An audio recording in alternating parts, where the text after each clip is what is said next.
नमस्कार दोस्तों, कैसे हैं आप सब। चलिए शुरू करते हैं आज एक बहुत ही अच्छी कहानी। एक बार एक किसान परमात्मा से बड़ा ही नाराज हो गया। बोलने लगा, कभी बाढ़ आ जाए, कभी सूखा पड़ जाए, कभी धूप बहुत तेज हो जाती है तो कभी ओले पड़ जाते हैं। हर बार कुछ न कुछ कारण से उसकी फसल खराब हो जाती है।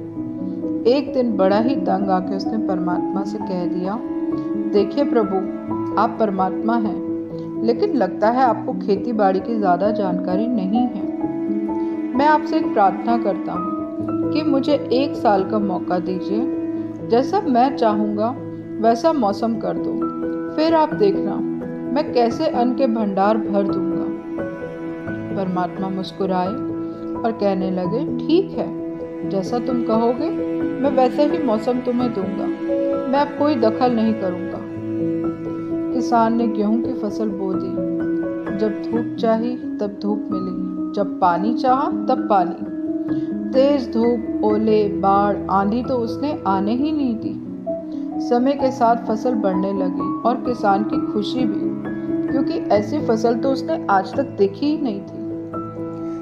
किसान ने मन ही मन सोचा, अब पता चलेगा परमात्मा को कि फसल कैसे होती है। बेकार ही इतने बरस हम किसानों को वो परेशान करते रहे। फसल काटने का समय भी आ गया। किसान बड़े ही गर्व से फसल काटने के लिए गया, लेकिन जैसे ही उसने फसल काटने के लिए देखा, एकदम से छाती पर हाथ रख के वहीं बैठ गया।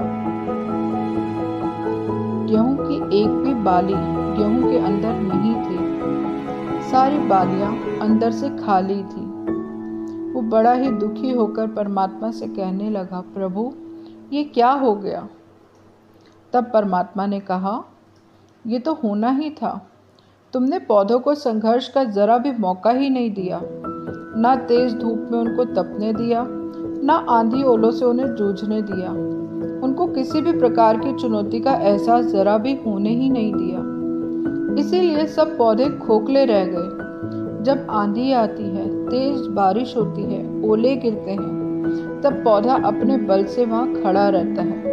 वो अपना अस्तित्व बचाने के लिए संघर्ष करता है, और इस संघर्ष से जो उसको बल पैदा होता है, वही उसे शक्ति देता है, ऊर्जा देता है। सोने को भी कुंदन बनने के लिए आग में तपने, हथौड़ी से पीटने और गलने के लिए चुनौतियों से गुजरना पड़ता है। तभी उसकी स्वर्णिम आभा उभरने लगती है, उसे अनमोल बनाती है। उसी तरह जिंदगी में भी अगर संघर्ष ना हो, चुनौती ना हो, तो आदमी खोखला रह जाता है। उसके अंदर कोई गुण नहीं आ पाता।